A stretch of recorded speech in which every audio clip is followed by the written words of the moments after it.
সকলোৰে খবৰ ভালনে বেয়া? ভালে আছে? মিউজিক ফেষ্টিভেলত কোনোবাই ভাষণ শুনে নেকি? কমতা মিউজিক ফেষ্টিভেল, থাৰ্ড কমতা মিউজিক ফেষ্টিভেল, গতিকে ভাষণটো শুনাৰ কাৰো মন নাই। মই মাত্ৰ আপোনালোকক শুভেচ্ছা দিব আহিছোঁ।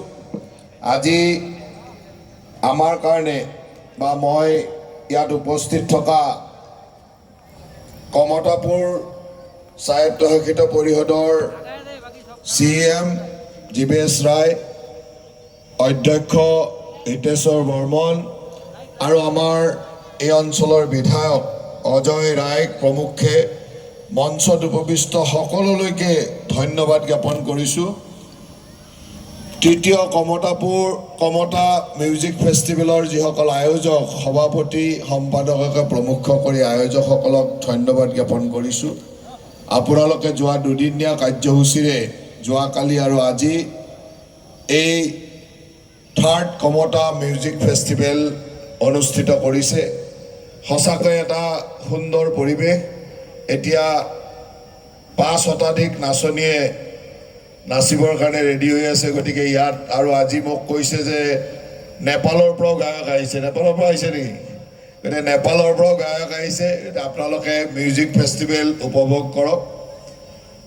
আজি মই আপোনালোকক এই পবিত্ৰ দিনত আহি শুভেচ্ছা জনাইছোঁ।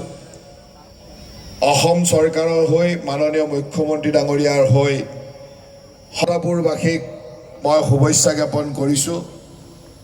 আমাৰ চৰকাৰৰ বা আমাৰ মুখ্যমন্ত্ৰীৰ মুখ্য লক্ষ্য হ'ল যে অসমৰ প্ৰতিটো জাতি জনগোষ্ঠীক সুৰক্ষিত কৰি ৰাখি নিজৰ সভ্যতা, সংস্কৃতি, সাহিত্য সকলোৰে বিকাশ কৰি যাতে আমি আমাৰ সংস্কৃতি বা অসমীয়া সমাজখনক চহকী।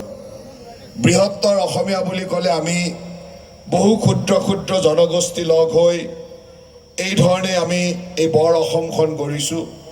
আৰু প্ৰতিটো জনগোষ্ঠীয়ে নিজৰ স্বকীয়তা ৰক্ষা কৰি নিজৰ সুৰক্ষাৰ সুন্দৰ ব্যৱস্থাৰ মাজেৰে নিজৰ সাহিত্য সংস্কৃতি সকলো ৰক্ষা কৰি আগবাঢ়ি যাব লাগিব।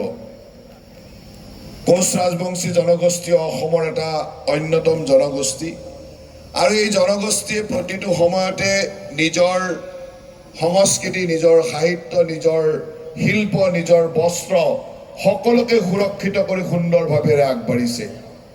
আমাৰ কাৰণে দুখ লগা কথা এইটোৱেই যে যি কমতাপুৰত মহাৰাজ নৰনাৰায়ণ চিলাৰায় এইদৰে ব্যক্তিৰ জন্মৰে এই কমতাপুৰৰ বিজয় ধ্বজা চাৰিওফালে উজ্বলি উঠিছিল, সেই কমতাপুৰত আজি কমতাপুৰীয়া বংশধৰসকলে নিজৰ অস্তিত্বৰ সংকটত ভুগিব লগা হৈছে। আৰু সেইকাৰণে আমাৰ লক্ষ্য হ'ল যে কমতাপুৰৰ এই অঞ্চলত কমতাপুৰীয়া পূৰ্বপুৰুষৰ সেই গৌৰৱ ঐতিহ্য ৰাখি আমি কমতাপুৰবাসীয়ে সদায় জিলিকি থাকিব লাগিব। আৰু তাৰ কাৰণে মাননীয় মুখ্যমন্ত্ৰী ডাঙৰীয়াই সকলো ধৰণৰ সুৰক্ষা কৱচ কেনেকৈ দিব পাৰি তাৰ চেষ্টা অব্যাহত ৰাখিছে। নিশ্চয়কৈ আমাৰ মাজত বিভিন্ন ধৰণৰ দাবী বা বিভিন্ন ধৰণৰ আবেদন আমাৰ চৰকাৰৰ ওচৰত আছে। আৰু এইটোও ঠিক যে আপোনালোকৰ প্ৰতিটো দাবীৰ লগত, প্ৰতিটো কথাৰ লগত আমাৰ দল আৰু চৰকাৰ সদায় সন্মত হৈ আছে। আমি বিচাৰোঁ যে আমি যাতে আমাৰ মুখ্যমন্ত্ৰী ডাঙৰীয়াৰ নেতৃত্বত আপোনালোকৰ প্ৰাপ্যখিনি আমি সুন্দৰভাৱে আনি দিয়াৰ এক পৰিৱেশ সৃষ্টি কৰিব পাৰোঁ। আজি আমি কমতাপুৰ স্বায়ত্তশাসিত পৰিষদ কৰাই নহয়, এতিয়া আমি পৰিকল্পনাত আছোঁ যাতে অবিভক্ত গোৱালপাৰা জিলাত আমি আমাৰ ভূমিৰ সংৰক্ষণ আমাৰ খিলঞ্জীয়া লোকসকলৰ হাতত দিব পাৰোঁ।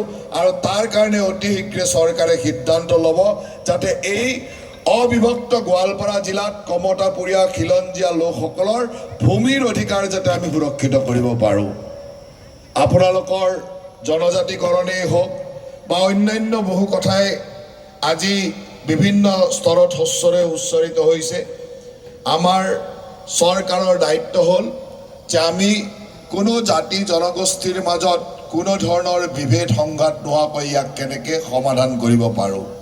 তাৰ কাৰণেও আমাৰ চৰকাৰৰ পদক্ষেপ আপোনালোকে খুব কম দিনৰ ভিতৰতে গম পাব আৰু এইটো ঠিক যে আমি খিলঞ্জীয়া লোকসকলক সুৰক্ষিত কৰিবৰ কাৰণে ন্যায়াধীশ বিপ্লৱ শৰ্মা আয়োগৰ প্ৰতিবেদনৰো অধিকাংশই আমি যোৱা কেবিনেটত গ্ৰহণ কৰিছোঁ যাতে আমাৰ প্ৰতিটো খিলঞ্জীয়া জাতি জনগোষ্ঠী অসমত সুৰক্ষিত হৈ থাকিব পাৰে। এই অঞ্চলত আমাৰ খিলঞ্জীয়া লোকসকলৰ বহুত অসুবিধা আছে, বহুত সংকট আছে, বহুত ভৱিষ্যতৰ ভয়াৱহতা আছে। সেইকাৰণে আমি সকলোৱে মিলি এক হৈ আমি সকলো আগ্ৰাসনকাৰীৰ বিৰুদ্ধে থিয় হ'ব লাগিব আৰু মই আশা ৰাখোঁ যে কমতাপুৰীয়া বীৰ ভাইসকল ইয়াত কেতিয়াও পিছ পৰি নাহে আৰু আমাৰ চৰকাৰ, আমাৰ মুখ্যমন্ত্ৰী, আমাৰ দল আপোনালোকৰ লগত সদায় আছে, সদায় থাকিব।